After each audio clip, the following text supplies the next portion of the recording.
Alguns nomes não apenas atuam no mercado, eles moldam o mercado. Olha a importância disso, né? Influenciam tendências, criam padrões, movimentam setores inteiros com as suas decisões e estratégias. Mais importante ainda, mais responsabilidade ainda. No próximo painel teremos a chance de ouvir diretamente alguns desses protagonistas, líderes que estão na linha de frente das transformações, dos riscos e das grandes apostas que definem o presente e acabam redesenhando o futuro da economia. É hora de ouvir então os gigantes do mercado. E para conduzir essa conversa de altíssimo nível, eu tenho certeza, eu convido aqui o palco para apresentar os nossos convidados e liderar mais esse painel imperdível, o sócio-diretor executivo da XP, Gustavo Pires.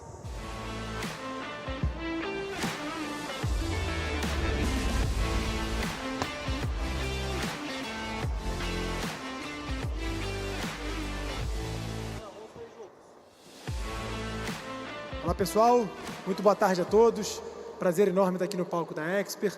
Eu queria já chamar os nossos 3 convidados para esse painel, que promete ser um dos painéis mais quentes aí do dia. João Landau, da Vista Capital, Felipe Guerra, da Legacy e Luiz Stuberger, da Verde.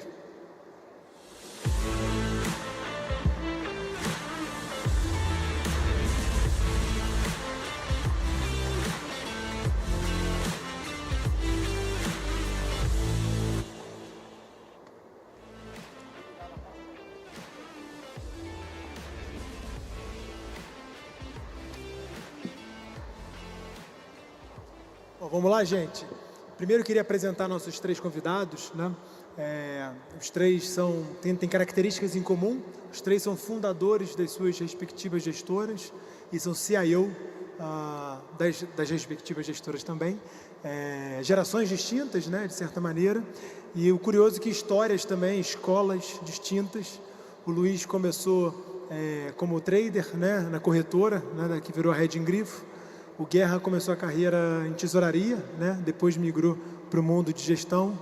E o Landau, aqui ao meu lado, começou em asset, depois research, depois veio para o mundo de gestão de recursos, o que é ótimo para o nosso papo, né? Escolas, de certa maneira, distintas, ajuda muito o debate de ideias ser o mais rico possível. Bom, queria começar aqui nosso bate-papo falando sobre o tema talvez mais quente nas últimas semanas aqui no Brasil, que é a questão de tarifas do Trump envolvendo o Brasil, né? É um assunto que dominou de manchete nas últimas semanas. E eu estava reassistindo aqui um podcast que o Guerra fez no Neofeed, né? Em que ele falava das trampalhadas, né, do Trump. E de lá para cá ele virou o canhão para o Brasil, né? E o Brasil, que estava ali com a menor tarifa possível, virou o alvo do Trump. Então eu queria te ouvir, como é que você está vendo esse evento aqui impactando o Brasil? O que é potencial desfecho disso e como é que você, como gestor de um hedge fund, está, de certa maneira, operando esse tipo de situação? Bom, tá bom. Boa tarde a todos. É um prazer aqui estar com o Luiz, Landau, Gustavo, no painel aqui. Bom, acho que as trampalhadas, assim, ela tem se mostrado muito mais ruído do que fato concreto, né, para o cenário global, né? A gente tem um cenário global assim muito otimista, né? No sentido que hoje o mundo inteiro está trabalhando com juros mais baixos, de uma forma geral, e você tem fiscal frouxo, né? Na China, na Europa, no Brasil, nos Estados Unidos, né? De uma forma geral. Então é um ambiente muito pró-crescimento, né? E depois eu acho que a gente vai explorar um pouco mais aqui no debate. Então é um ambiente que, apesar do Trump ir e vir, né? Tem o tal do taco, né? Trump always chicken out. É algo que o mercado está até com um pouco mais de conforto, porque toda vez que ele exagera muito e coloca em risco os ativos americanos, né, seja a Treasury, seja o dólar, seja a Bolsa, ele vai lá e recua, né? Então, de uma forma geral, o cenário, né, global é super otimista, né? Vamos explorar mais as classes de ativos aqui para frente na conversa. E aí o Brasil, né, entrou nessa leva de tarifas, não é só o Brasil, né, todo o mundo inteiro recebendo a cartinha do Trump, está sendo negociado, né, para o dia 1º de agosto para ser implementado. O Brasil tem mais dificuldade de negociar a tarifa porque a razão da tarifa não é uma razão comercial, né? É uma razão política, porque o Brasil tem déficit com os Estados Unidos, né? Então, não faz sentido a tarifa de reciprocidade por questões comerciais. Então, por ser questão política, é muito mais difícil para nós, né, a gente estava discutindo agora ali atrás, como gestores, né, de ter uma grande opinião, porque a diferença de um país emergente e um país desenvolvido é que, na minha concepção, né, é que no país emergente você está sempre preocupado com a política antes de investir. Quando você vai comprar uma ação de uma montadora, ou de um laboratório, ou de uma empresa de farma, você não quer nem saber qual que é o presidente da Suíça, qual que é o governo e tal, mas no Brasil você tem que entender a política, qual vai ser a dinâmica da eleição, etc. Né? Então tem uma incerteza no curto prazo, que ela é grande por conta do Trump, né, por conta dessa negociação que tem razão política. É difícil saber, né, precisar essas indas e vindas que vão acontecer no curto prazo, leva uma cautela com relação ao Brasil, mas a minha opinião é que isso se mostrou sempre ser uma oportunidade, né? Sempre ser, ao longo do governo Trump até aqui, essas idas e vindas sempre deram bons preços para você comprar ações nos Estados Unidos, aplicar juros em alguns países e comprar moedas de países também de uma forma geral. Então acho que daqui vai emergir uma oportunidade, a gente está aguardando, né, com cautela na Legacy, a gente tem uma perspectiva muito favorável para um cenário de alternância de poder para o ano que vem, né? A gente pode elaborar um pouco mais sobre.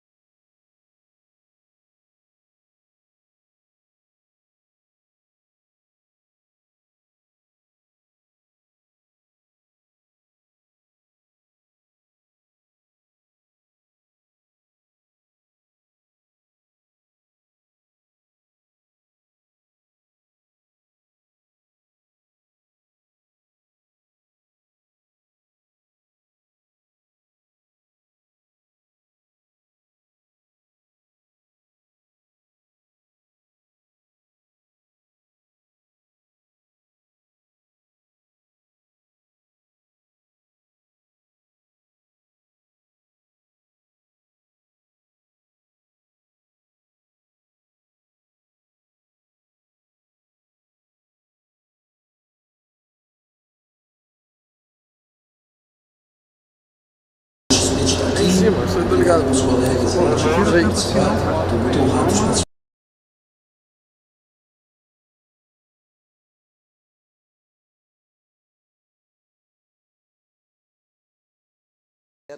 Vamos dizer, a resiliência da economia americana.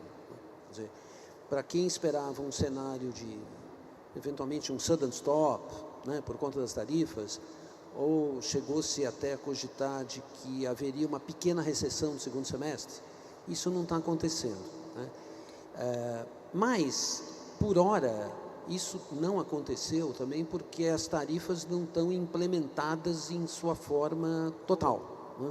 Ou seja, as tarifas por hora que incidem na economia americana ainda estão aí na faixa de 10%, 12%, quer dizer, para quem faz de 5 para 20%, né? E houve um front-loading, né, que isso também gera PIB, de importação enorme nesses meses, né, antes de chegar ao 1º de agosto. Então, dito isso, acho que o PIB vai sofrer, né? Possivelmente a gente vai estar falando de um PIB que ano passado veio aí na faixa de 2,5%, para esse ano alguma coisa como 1,5%. Né? E a inflação, de novo, eu acho que o que o mercado diz da inflação é que de hoje para o próximo ano é um número na faixa de 3,5%, e depois meio que forever never 2,5%, né? Ou seja, porque particularmente, vamos dizer, as tarifas vieram num momento em que a inflação de serviços está desacelerando, né? Salários estão desacelerando, ainda estão acima da meta, né? Tanto serviços quanto salários estão correndo acima de 2,5%, né? Acima de 2%, mas estão desacelerando. E principalmente um item também que é grande na inflação americana, que é rent, também está desacelerando. Então você vai ter choque de serviço, salário, emprego diminuindo, né? Lembra que o payroll que mantém o desemprego constante é por volta de 70 mil, né? Ou seja, o Fed, né, provavelmente, para cortar, tem que ver se o desemprego subir um pouco. E, na verdade, no último mês, ele caiu, né? Também, você pode discutir metodologia, alguma coisa tal, mas ele ainda está em 4,1, que é extremamente baixo. Agora, dito isso, o cenário para a inflação, se você mixar tarifa com serviço e aluguel, ele é benigno, né? O que a gente pode discutir, então assim, eu acho que o mercado hoje, né, não precifica nada profundamente errado, na minha opinião, né? Quer dizer, uma inflação que vai ter um pico, depois vai ceder, o Fed cede juro aí até 3,5%, não esse ano, acho que esse ano a gente pode ter uma surpresa, né? Porque agora o presidente do Banco Central está sendo acuado, né, literalmente pelo Trump completamente, e na semana que vem ele pode ser rock, né? Você pode ter uma surpresa no sentido inverso do que o mercado espera, né? Depois podemos falar também, acho que cabe debater no preço dos ativos, eu não vou me alongar agora nisso, nessa questão da política monetária do novo Fed e desvalorização do dólar. Acho que é um tema extremamente relevante para o preço dos ativos, é a nova política monetária e um fiscal extremamente frouxo nos Estados Unidos. Mas, Luiz, vamos continuar nos Estados Unidos, né? Impressiona muito a força da Bolsa, né? A força do S&P, né? Nesse cenário de incertezas, de instabilidade. Você acredita que nessa continuidade da força do S&P? Bom, diz aquele velho ditado que o S&P is not GDP, né? E está se provando a mesma coisa, né? Então você tem essa força de AI e a força de tech, que é o que foi a dinâmica do S&P nos últimos anos, continuando muito forte. Agora, dito isso, se você pensa num cenário de um juro não negativo, nem vou falar em juro real negativo nos Estados Unidos, um juro caindo com o estímulo fiscal, isso aumenta o lucro das empresas. Isso é bom para a Bolsa, né? Fiscal frouxo, juro mais baixo, né? E esse cenário de tech e AI, não adianta. A verdade é, as pessoas falam do excepcionalismo americano acabou, né? Talvez, se você dividir, o excepcionalismo do governo pode ter acabado, mas o excepcionalismo das empresas, não, né? Então, acho que continua um cenário positivo. Tá claro. E a gente está falando de tarifas, para fechar o tema tarifas, a gente falou de Brasil com os Estados Unidos com sua dinâmica própria. Agora, a grande briga dos Estados Unidos não é com a gente, é com a China, né? E Landau, que você que tem posição em China, inclusive, né, em mercados emergentes, ao que tudo indica, a China foi muito bem nesse primeiro round, né? Se preparou desde o último mandato do Trump para esse, conseguiu jogar duro com os Estados Unidos e agora está aparentemente entrando no novo round ligado a terras raras. Então, eu queria te ouvir como é que você está vendo esse posicionamento da China nesse embate aí com os Estados Unidos. Fiquei com a pergunta fácil, né? Bom, agradecer aqui, estar com 3 amigos aqui, agradecer a XP. É um evento maravilhoso, como sempre, né? Então, um prazer estar aqui, como sempre. Acho que China é sempre um pouco mais complicado, né, da gente se posicionar, mas eu tenho um otimismo com a China que ele é um pouco fora de consenso. Há 3, 4 anos aqui eu falei que tinha muita preocupação com o minério, com a queda do mercado de propriedades chinesas. E a China, se você separar por ciclos, ela veio o ciclo de 2002 até 2020, que ela cresceu enormemente, saindo do mercado que era manufatura simples, pegava um minério brasileiro, fazia aço, fazia blusinha, brinquedo falsificado e etc. Chegou até 2020, a China resolveu acalmar esse mercado, que era uma preocupação que o mercado tinha, vai virar o Japão, vai fazer nada, ponte de nada para lugar nenhum, ou não, né? Então, acho que esse primeiro ciclo da China foi um ciclo muito importante. Quando a gente chega nessa segunda etapa, a China tinha uma oportunidade que o mercado esperava. Olha, a China tem uma economia que ela é basicamente focada em investimento, esse cara vai transformar para uma economia de consumo, né? Vamos gastar muito com cheque, vamos dar cheque para a Covid, vamos aumentar a demanda agregada, e o cara não fez nada disso, né? E eu acho que a vantagem da China, meu otimismo da China porque se você olha historicamente, a gente gosta de olhar nesse viés, a China tinha dois riscos, né? A primeira é cair na armadilha da classe média, que é o caso que o Brasil, né? Você chegou a $10 mil per capita de renda per capita e falou, pô, tô rico, né? Vou parar aqui mesmo, vou dar o welfare state, Bolsa Família, todo mundo, não preciso mais propriedade, não preciso mais de produtividade, imposto de 40%. O segundo risco é o lobby, né? Que a gente sabe no Brasil. Você tem 30 milhões de empregados, né? De 20 milhões de empregados de mercado de propriedade, aquele negócio começou a cair. Se fosse no Brasil, você ia fazer uma isenção, Minha Casa Minha Vida, um lobby qualquer para aquele negócio, para o negócio continuar acontecendo. Como a China não tem lobby, a China conseguiu desacelerar aquilo e focar muito no novo segmento, né?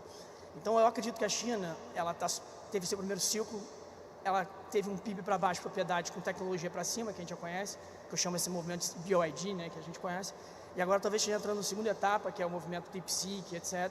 Então, a China eu acredito que esteja fazendo uma segunda aceleração desse momento de PIB per capita, porque a China não se contentou em ficar preso na armadilha da classe média. Se isso for verdade, isso é muito relevante para o mundo. E eu acho que o Trump foi eleito, quando você pega o gráfico de participação de manufaturas dentro do mundo, a China saiu de 2% para 30%. O Trump, para mim, esse gráfico reflete por que o Trump foi eleito. O Trump foi eleito porque as costas americanas vendem serviço, né? Bolsa de um lado e tecnologia do outro, importam consumos mais baratos, está vendendo caro, importando barato, vida maravilhosa, democratas, querem continuar o status quo.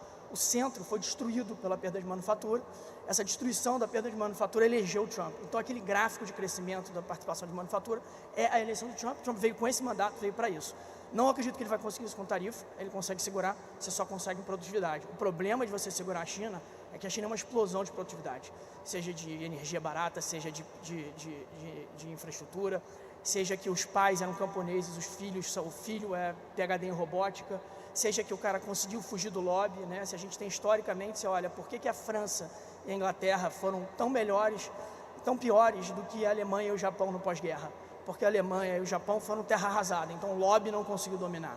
A França e a Inglaterra ficaram fortes no lobby e ainda performaram muito. Se você olha a Alemanha hoje, ela ficou presa na Volkswagen, os sindicatos, então ela também perdeu essa questão de produtividade. Então quando eu vejo a China, sem lobby, com capacidade de produtividade, com custo barato, com imposto de 15%, ela está muito pronta, como você disse.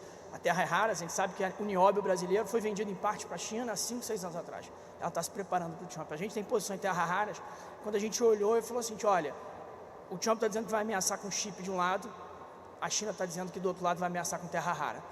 Então a terra rara é um mercado de 6 bi de dólar, do chip é 6, 7, 8 trilhões. Então esses são os ativos mais importantes do mundo.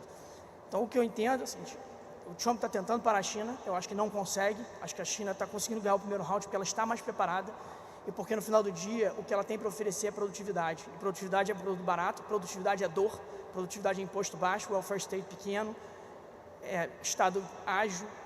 Então eu acho que o Trump não consegue parar a China, acho que a China é vencedora em todos os casos dessa história, então a gente continua animado com a China, mas o Trump vai fazer o que for necessário, mas a China entendeu. Ou seja, ele vai jogar para o público interno, né? Vai brigar, mas na hora H vai acabar tendo que acomodar a China, é isso? Eu acho que ele não tem outra alternativa, porque assim você não vai conseguir parar a China. Eu acho que ele consegue acalmar com as tarifas, mas eu acho que também se ele conseguir colocar uma agenda de produtividade, ele consegue competir com a China. Seja em energia nuclear, seja de regulamentação, etc. Porque esse é o caminho de você competir com a China. Porque a China está tentando sair da armadilha da classe média para cima via produtividade, que é o caminho. Então, por isso que esse é o nosso otimismo de China. Guerra, vamos falar de Brasil então, né? Já falamos de mundo, aí, falamos de guerra tarifária. Eu queria ver o impacto das tarifas aqui no Brasil, né? Começa a se discutir se as tarifas do Trump têm um efeito positivo para a inflação no Brasil, né? Tá sobrando mercadoria de certa maneira aqui no Brasil. E eu queria ver qual é a sua cabeça para a taxa de juros, né? O mercado tem projetado que a taxa Selic se mantém estável no Brasil, pelo menos até o final desse ano, em 15%, né? Vocês têm começado a falar que pode ser que o governo, pode ser que o Banco Central, no final desse ano, já comece um ciclo de redução na taxa de juros. Então eu queria que você pintasse um pouco esse cenário local. Bom, tá bom.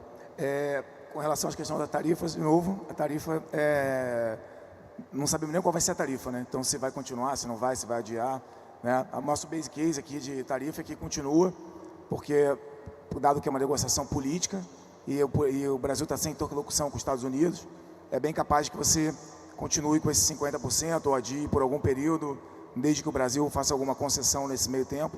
Mas a tarifa em si, né, vai pegar em cheio, né, o setor agro, né, acaba pegando alguns produtos agros na veia, pega alguma coisa na parte de metalurgia, né, mas é muito específico, né. O Brasil não é um grande exportador global de manufatura, não um grande player e tal. Então, assim, é uma economia muito fechada. Então, acho que tira muito pouco o PIB, ajuda um pouquinho na inflação. Não é nada também dramático, vai sobrar muita carne e aí vai cair demais. Acho que o brasileiro vai continuar sem comer a picanha. Não vai ser por causa desse evento que a carne vai ficar extremamente barata, né? Então, eu acho que vai continuar assim, o efeito da tarifa é marginal. Acho que ela tira um pouco de PIB e tira um pouco de inflação, né?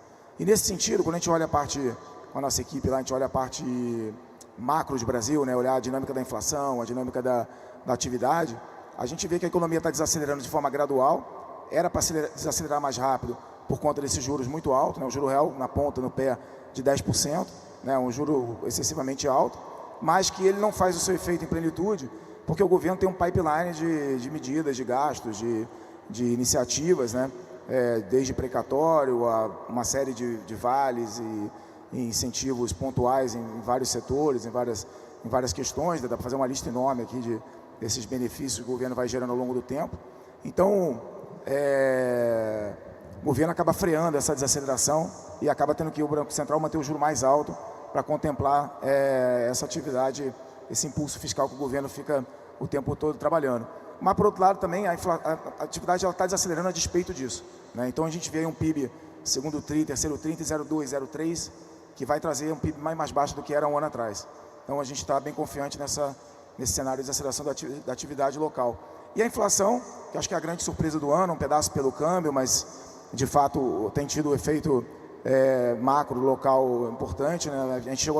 A gente, não só a gente, mas o mercado, chegou a ter inflação para esse ano acima de 6%. A gente já está com inflação a 4,30, 4,40 para esse ano. Hoje teve PCA, super benigno, né? Se você, apesar de ter vindo um pouquinho acima, 0,33 contra 0,29, o qualitativo está muito bom, né? Então você pega os núcleos, a difusão, todas as métricas que a gente olha do intrínseco da inflação, está bem melhor do que estava há 6 meses atrás, 3 meses atrás, né? Então a cara da inflação está melhor, a gente tem 4,3 para esse ano, 4,4 para o ano que vem, ou 4,3 também. Então uma inflação que volta a ficar dentro da meta, né? Que o topo da meta é 4,5. Então a gente acha que como o risco da atividade é para baixo e a inflação vem caindo e a gente não sabe onde vai parar muito bem, eu acho que o risco é o Banco Central cortar os juros esse ano ainda, em algum momento, talvez na última reunião do ano. E uma coisa que eu acho que na hora que eles cortarem, como eles têm na cabeça que eles fizeram um front-loaded, subiram 300 pontos rápido para organizar a casa, tem a transição do Banco Central, né, para essa nova administração, eu acho que na hora que eles começarem a cortar, não vai ter essa história de 25, 25. Acho que eles vão cortar mais rápido, porque tem 300 bases na cabeça deles, é front-load, então acho que pode cortar bem rápido.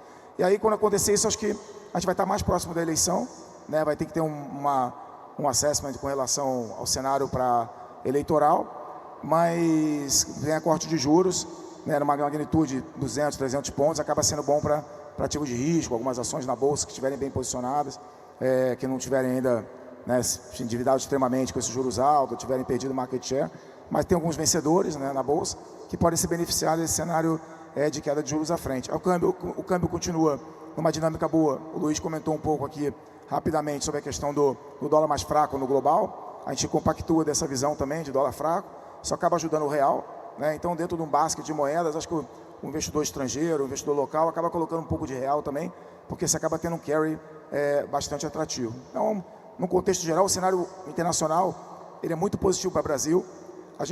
O que o Brasil melhorou esse ano em termos de bolsa, em termos de juros, em termos de câmbio, não tem nada a ver com a administração do governo.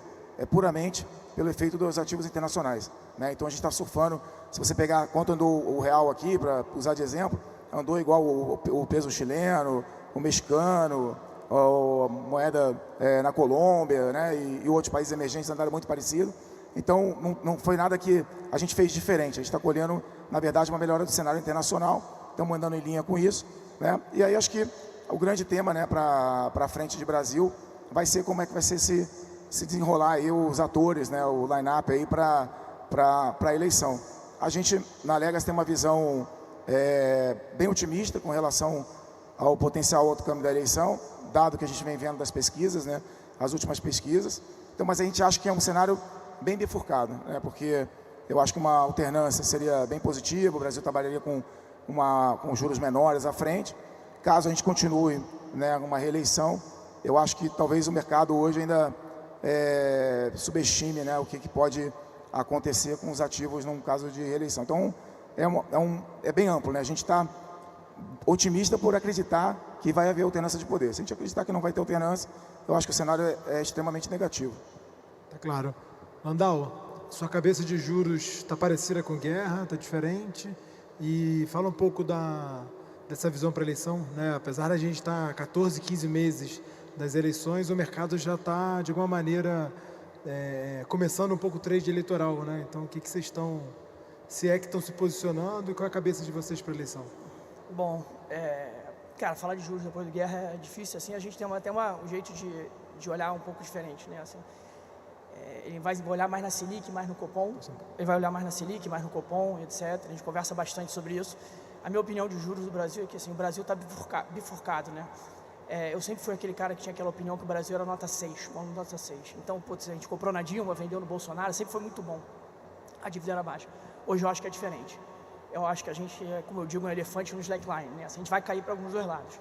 A gente tem 90% de dívida PIB, com 10% de déficit nominal. Você tem que crescer uma enormidade para controlar a sua dívida, que você não vai crescer, ponto. Então você vai ter que ou para um caminho de fazer um ajuste fiscal muito forte, com Tarcísio, né? De alguma forma ajudando todos os entes, ou você vai para um caminho que você não vai fazer esse ajuste nominal, e aí você não vira Venezuela, como todo mundo acha que vai virar, você vai virar Argentina ou Turquia, que você vai nominalizar a dívida, essa dominância fiscal. Então, nesse cenário macro, que só tem dois lados, só tem um ativo que performa muito bem nos dois lados, né? Que é o juro real. O juro real vai bem com o Tarcísio, e no Lula reeleito você tem um cenário onde o juro real fica baixo, porque a inflação lambeu, que a gente viu na Dilma, a gente até viu esse calote inflacionário acontecendo com Guedes também. Então, é um expediente usado já pelo Brasil em alguns momentos. Então, minha visão de juros é assim, o melhor ativo do Brasil é o juro real, o pior ativo é o CDI, porque você tem risco de investimento com o Tarcísio e você perde a inflação no Lula. Então, eu gosto de ativo real, faço isso via bolsa, tá? Acho que tem um prêmio no bolsa, tem uma quantidade de dinheiro excessiva de capital no Brasil estacionado, faço via bolsa. Não sei o que vai acontecer com a Selic no curto prazo, acho que é muito fluido. Em eleição, eu normalmente sou um cara que sou muito cético com política, não gosto já apanhei muito dos dois lados, não gosto muito de colocar, mas nessa eleição especialmente eu tenho uma convicção muito grande de que a gente vai ter uma virada à direita. Tá? Provavelmente com Tarcísio, tomara que seja. Acho que o Brasil precisa, merece, né, no momento. E é muito difícil. A gente pode dar vários motivos por que a gente enxerga isso. Tá? A gente pode dar motivos técnicos, que o fundo partidário está todo na direita, palanque, rede social. Saiu uma pesquisa da Globo, os 100 maiores da rede social, quase todos são da direita. A eleição municipal foi muito forte. A eleição municipal foi muito forte. O Musk hoje controla o Twitter, que não era do outro lado, a gente sabe como é que vai ser virada a história. Então, não tem muito, a direita não tem muito nem como passar a mensagem, a esquerda não tem como passar a mensagem dela, tá? E é uma mensagem velha, né? E você pode lembrar, assim, pensar por coisa mais filosófica, né? Eu digo assim, de uma forma, o Lula, eu vejo no Brasil assim, o Lula é aquela sua ex-namorada que você teve momentos bons, né? Teve a China empurrando, no momento bom da vida, etc. E você cresceu diferente, você tem valores de vida diferentes, opiniões diferentes, separou. Caiu num relacionamento tóxico, foi uma zona do caramba, uma bagunça que você não sabia. Chegou na hora de você falar assim, cara, porra, vou voltar para essa ex-namorada aqui, porque aqui eu sei como é que funciona, calmo. Primeiro ano, legal, segundo. De repente, o cara olha e fala assim, cara, lembrei por que eu terminei esse negócio. Lembrei, pô, tô nem aí se privatização, se é empresa estatal ou não, eu só quero que ela seja funcional. Cara, pô, dólar na cueca, sabe, a confusão toda, a educação é o último colocado mesmo, gastando um dinheiro. Lembrei. E além de lembrar isso, ela está 8 anos mais velha, né? Então, assim, ainda tem esse problema. Então, assim, eu acho que o Lula, a população, cara... Vou apanhar depois da minha mãe, mas tudo bem. Então, acho que a questão do Lula, tem uma pesquisa que reflete isso, que é uma coisa meio impressionante. A pesquisa assim, o Lula é mal intencionado? A maior parte da população diz não. Você quer que o Lula seja candidato? 70% diz não. Então, assim, as pessoas não veem o Lula mal intencionado, corrupto, você vê um governo ruim. Vê um governo ruim, as pessoas não cansadas, não aguentam, não, fica esse nós e eles. Ah, desculpa, nós e eles cola, o cara botou o bigodinho de Hitler no Alckmin, é o tempo inteiro de nós e eles, a população não cai mais. Ainda bem que teve essa coisa do Trump agora, porque vai passar 1 ano e meio de nós e eles, porque a única coisa que o PT tem a oferecer é mostrar o nós e eles. Não vai acontecer, todo mundo sabe que soberania é poder sair de celular na rua, não é brigar com os Estados Unidos. Então, assim, a população não é idiota, vai passar tempo em cima disso. O problema é que o discurso é muito velho. E tem uma coisa muito interessante do Tarcísio, que as pessoas falam para mim assim, pô, João, o Tarcísio não é um político popular, na linguagem de política, ele não tem hearts and minds, né, que a gente fala. Só que eu acho isso bom, porque você vai contra um cara muito rejeitado. Então, se você não tem hearts and minds para um lado, você também não tem hearts and minds para o outro. Você não chega aquele negócio e fala assim, cara, eu odeio o Tarcísio. O cara é família, religioso, técnico, competente, o caramba. Pô, beleza, eu me apaixono, eu vou pra rua, não, não, mas eu chego lá e voto nele. Contra um Lula que, cara, tem um país que assim, é muito claro a população nas pesquisas. A violência é enorme, a gente sabe todas as mazelas do Brasil, não vou ficar aqui para não gastar o tempo. Mas é uma ideia velha, é uma narrativa velha. Essa história acabou de ganhar uma batalha, mas perdeu a batalha do IOF, a batalha do INSS. Então, eu acho que o Brasil está numa nova fase, como a gente vê nas eleições municipais, como a gente vê nos deputados, como a gente vê nas redes sociais. Essa nova fase é por todos os lados. A única chance do Lula ganhar seria contra o Bolsonaro, e eu acho que agora o Bolsonaro está fora.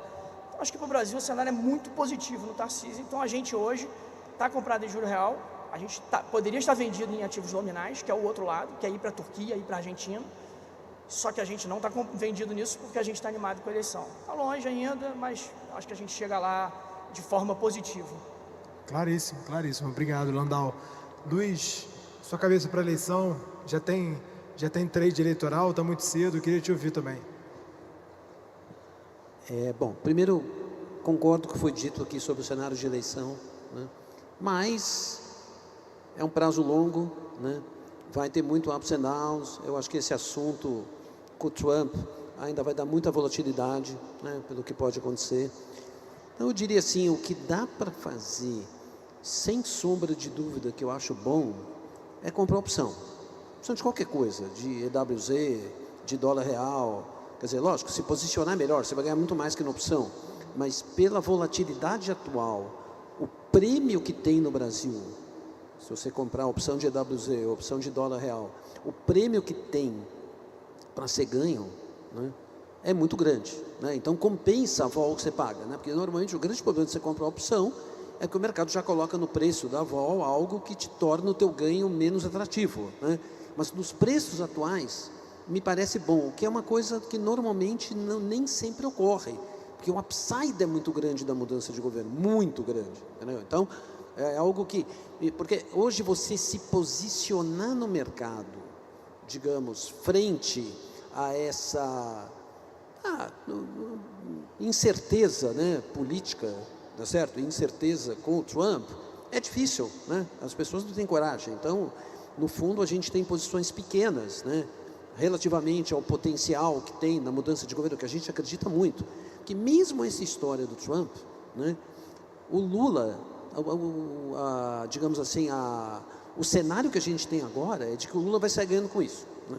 Quer dizer, o cenário que se tem de análise é aquela capa da Veja, né? Sei lá, que saiu, tipo, bom, obrigado Trump, né? O Lula com a farda ganhando. Eu acho que isso aqui é voo de galinha, né?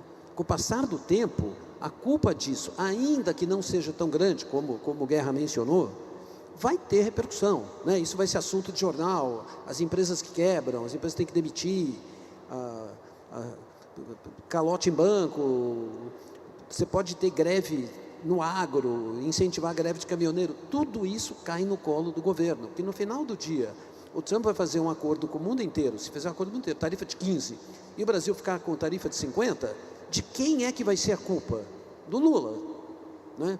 Isso é óbvio, isso é zero de dúvida. Então, esse é um negócio assim até que dá um pouco de preocupação política, né, do Lula enxergar a eleição e dizer, pô, tem interferência externa, entendeu? Vai começar assim, se ele começar a cair a popularidade. Mas, certamente, a gente vai entrar na eleição, dificilmente, né, com o mercado precificando mais do que 60, 40 para o Tarcísio. É difícil você imaginar que o mercado vai operar a eleição que nem operou Chelsea contra a PSG, né? Isso é um mau exemplo, porque o Chelsea ganhou, né? Mas estava 75-25 no Polymarket, né? Para o PSG, e o Chelsea ganhou. Então, digamos assim, eu acho que o mercado não vai entrar na eleição brasileira num nível desse, né? Mas é uma oportunidade, mas assim, de novo, o que eu aconselho é fazer opção. No momento, a gente tem posição em câmbio, tem posição em juro real longo, não no curto, e tem uma pequena posição de bolsa meio que esperando, né, um estresse maior para entrar, porque é aquela história, você olha o mercado hoje, não tem, curiosamente, o mercado até que está, dado o nível do estresse que aconteceu, se comportando relativamente bem, né? O câmbio não foi para 6, tá certo? Meio dentro dessa linha, né? Mas acontece o seguinte, os mercados são fluxo, né? Como o fluxo para a Bolsa não vem, quem que vai investir no Brasil de gringo numa hora dessa, parou o flow de gringo para a Bolsa, né, que vinha bem no ano, acho que teve 10 bi, né, nesse mês de julho, 10, 11 bi de resgate, e todo mundo que vai comprar fica com medo. Então, de novo, é aí que aparecem as oportunidades. Eu não estou dizendo que vai ser um passeio no parque, mas... Tá claro? Concordo. Claríssimo. Bem, a gente está começando a chegar na nossa parte final e eu queria mudar um pouco o tom aqui do papo. E olhando o portfólio das 3 gestoras, tem as posições comprados ou vendidos em ativos clássicos, como juros, bolsa, moedas, mas cada um aqui tem uma posição diferente no portfólio que eu gostaria que eles falassem aqui para a gente, né? O Landau está comprado em Argentina, né? Eu queria saber o que é isso, né? O Guerra está comprado em urânio, né? Se é que esteja comprado ainda, e o Luiz está comprado em cripto. Então eu queria que cada um falasse um pouquinho aqui. Cripto e ouro. Cripto e ouro. Então eu queria que cada um falasse um pouquinho por que Argentina, por que urânio e por que cripto. Landau. Esse assunto Nossos irmãos estão tão melhores que a gente assim? Cara, eles têm um grande presidente, né? Que é uma diferença incrível, né? Assim, né? Falar rápido aqui para dar tempo de todo mundo. Mas em resumo, assim, o Milei é o melhor presidente que um dos melhores presidentes que o mundo já viu, né? Assim, a Margaret Thatcher fez um ajuste de 4,9 do PIB em 10 anos. Ele fez de 6 em 2 meses, né? É o maior ajuste fiscal da história. E não só o maior ajuste fiscal da história, que terminou hoje, ele é o presidente mais popular do Ocidente, né? Então é uma mistura, ele conseguiu mudar o Bolsa Família deles, que passava na mão dos indicados da Cristina. Ele conseguiu fazer vários ajustes pequenos, microeconômicos, que estão melhorando. Ele conseguiu melhorar a importação para você poder sair da época da União Soviética. É um presidente efetivamente liberal austríaco, não é o que a gente teve de enganação no Brasil, né, no último governo. A gente tem uma coisa efetivamente liberal profunda que a gente não vê no resto do mundo. O ajuste é doído, o ajuste é grande, tem um trauma muito grande. O trauma se reflete no preço, né? Os bancos negociam a 1/6 do valor do Macri, né? É impressionante o tamanho do desconto. Os bancos da Argentina ainda são os mais baratos, quase. Subiu 200%, 300%, então quase no preço do que era na Cristina Kirchner. A alocação de capital lá, o gringo tem muito medo. Então eu acho que no próximo, a gente tem uma eleição agora de midterms, que eu acho que o Milei vai atropelar. E a gente depois vai ter aí você vai voltar de ser emerging markets, que eu acho que é um trigger. Mas eu acho que a coisa mais impressionante da Argentina é o exemplo que a gente tem pra gente, entendeu? É o exemplo. Dá para fazer, né? E rápido, né? E dá para fazer, e não é... Você precisa de um líder, né? Porque quando você vê... Não precisa piorar muito mais para acontecer isso? Eu acho que não. Eu acho que é precisa da pessoa certa, tá? Porque o que a gente vê aqui, você vê lá, se o cara é correto, você chega no judiciário e fala assim, essa pessoa aqui, como a Cristina, ela é corrupta, ela tem que ter presa. Se o cara é correto, fala assim, não é correto, o aumento do gasto de super salário do judiciário ser maior do que o orçamento da saúde, educação, da cultura e do meio ambiente. O Milei chegou lá, cortou na carne, são 6%. Então, quando você corta 6% do PIB, você tem que ir linha a linha de lobbies e brigas que tem que ser feitas. Se você tiver o líder, que você já teve no Brasil em outros momentos, você precisa do líder para encarar as dificuldades. Por outro lado, poder ficar constrangido, porque no final do dia, lobby tem tudo que é lugar, e lá o Milei não tem um congresso. Então, assim, dá para ser feito, mas você precisa de credibilidade, você precisa vender isso na campanha. A campanha, ele estava com a motosserra na mão, você precisa ser transparente na campanha, que eu acho que dá para conseguir, porque as pessoas estão meio fartas do outro lado. Acho que o Milei é uma coisa espetacular, o valuation é incrivelmente barato, acho que a coisa vai acontecer. E a posição de Argentina é bolsa. A nossa posição de Argentina é bolsa. Tem uma coisa, só para terminar, tem uma coisa muito especial da posição de bolsa nesse momento, que todas as vezes que a bolsa caiu, como cai esse ano, caiu porque o câmbio desvalorizou, a bolsa em dólar, que é o que a gente opera, dessa vez o câmbio valorizou, então você teve uma oportunidade que a bolsa em pesos caiu muito, então o valuation teve uma queda de quase 40%, 50% nesse ano, um número enorme para tudo que está acontecendo lá. Então, assim, o país está maravilhoso, falta ele ganhar isso, e todo trade tem um risco que você tem que ter uma opinião, e nessa opinião é que o trauma não é correto. O Milei é melhor do que o Macri, mas o pessoal da Vista diz que eu sou apaixonado, entre John Textor e Milei, eu fico nessa dúvida. Então, assim, é uma briga grande, então, assim, eu tenho um viés pelo Milei. Para quem não sabe, o Landau é um botafoguense fervoroso. Guerra, urânio? Pô, botafoguense. Vamos lá, o urânio está num contexto mais amplo no portfólio, na verdade, né? Eu acho que a gente investe em tech há bastante tempo, né? Desde o começo da Legacy. A gente é investidor de cloud há muito tempo. A gente enxerga que a gente aí está numa nova grande revolução industrial, na verdade, nesse momento. Os Estados Unidos vai passar por um grande choque aí de produtividade à frente. A gente é muito otimista com o crescimento americano para frente, o cenário para os Estados Unidos, apesar das trampalhadas, que foi só a primeira pergunta. E nesse contexto, né, o mundo vai precisar, não só os Estados Unidos, que essa revolução ela vai contagiar o mundo inteiro. Acho que não só os Estados Unidos, como o mundo inteiro vai precisar de mais computing e mais energia, né? E mais semis, mais acesso a cloud.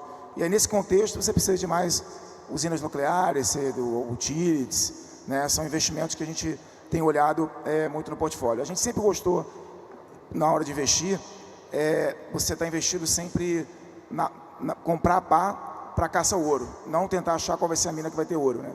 E aí eu acho que, nesse sentido, né, as empresas de cloud são a ferramenta para você estar no AI, as empresas de semicondutores são necessárias para você desenvolver o compute para o AI, né? E o urânio, ele é um representativo aqui dentro do setor de energia, para nós, como uma necessidade de energia para você ter disponibilidade do AI. Então, nesse complexo, né, a gente está tanto comprado em urânio, como comprado em semis, como comprado em cloud, de forma significativa dentro do nosso portfólio. Então, acho que essa mais ou menos é a história do urânio dentro para a gente no portfólio. Legal, tá claro.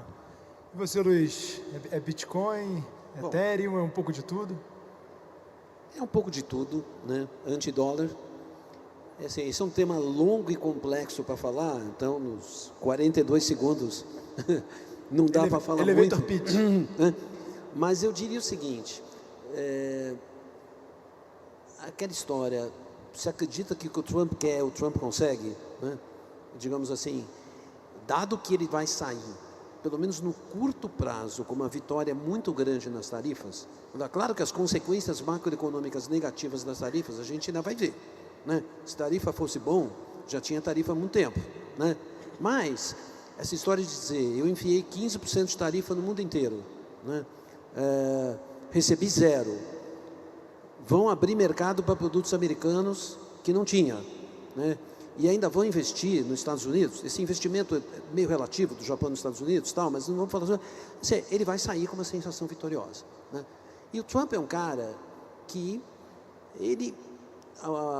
vamos dizer assim, a política monetária dele, a maneira como ele acredita, ele acha que gastar dinheiro com juro, né, é lixo, né, jogar dinheiro no lixo, né? Se o juro pudesse ser 0, seria melhor, porque a gente gasta dinheiro à toa. Ele vive... Qual a força que ele tem, qual de fato para interferir a tal ponto no Fed, na independência do Fed, né? Essa é uma resposta difícil de dar, mas ele não vai sossegar, né? Ontem ele falou, o mercado está melhor hoje, né? Ele falou, não, o Powell não superfaturou a reforma do Fed, né? Já tirou o pé, né? Já tirou o pé, mas essa história, ele não vai parar, né? Se ele não cortar até setembro, né, ele vai para cima e, mesmo que ele não tire o Powell, ele vai anunciar um shadow Fed, né? E vai ficar batendo nisso toda semana, e ano que vem, dos 10 membros que votam, vão ter 4 extremamente dove, né? Então a questão assim, quando você tem uma política fiscal expansionista, né, junto com o juro, o mais baixo que tiver, né, o sonho do Trump é ser Japão, né, tipo assim, juro 0, porque também ele acredita que o dólar tem que desvalorizar, né? A cruzada dele é para desvalorizar o dólar. A questão é, se você pensa que o presidente quer isso, né, junto com um fiscal americano extremamente perigoso antes do Trump, né, ou seja, a sustentabilidade fiscal dos Estados Unidos está em xeque. Essa que é a verdade. Nós podemos viver tempos no futuro, né, com déficits fiscais de 6, 7, com a dívida que está do tamanho que está, a gente tem que começar a se preocupar com isso. Então, assim, um pouco de fiat currency, um pouco de anti-fiat currency, né, que não adianta você achar que é só commodity que vai ser o anti-fiat currency. As duas anti-fiat currencies que existem hoje é ouro e cripto, né? Não tem outra, que é aquela coisa que você está fora de ter um pouco de... Assim, a gente tem um pouco de euro, tem um pouco de real, então não é... Se você pensar, é quase que uma obrigação de qualquer portfólio ter um pouco disso. A gente não tem no seu total, tem 5% de real, 5% de euro e 5% entre ouro e cripto, não é uma posição grande. Qual que é o problema disso, né? Já andou muito, né? E não é barato. E é volátil, né? E é volátil, né? E A outra coisa que é contra isso é que o excepcionalismo americano, ele não vai acabar, né? Então, vamos dizer, esse argumento adicional anti-dólar, que é o fim do excepcionalismo americano, isso não vai ocorrer. Isso é pró-dólar, né? Porque o FDI nos Estados Unidos vai ser grande. Então, sim, não é uma coisa, não é uma corrida no parque, né? Mas eu acho que é uma coisa que todo mundo tem que pensar e ter um pouco dos seus portfólios. Perfeito, claríssimo. Gente, eu tô com... Até esqueci de usar minhas perguntas aqui, né? O papo tá tão agradável, mas o nosso tempo estourou, né? Infelizmente. Eu queria agradecer muito a presença do Luiz, do Guerra, do Landau. Foi uma aula aqui de macroeconomia e micro aqui, de certa maneira. Espero que tenha sido enriquecedor aqui para a plateia. Gente, obrigado a todos. Até a próxima. Tchau, tchau.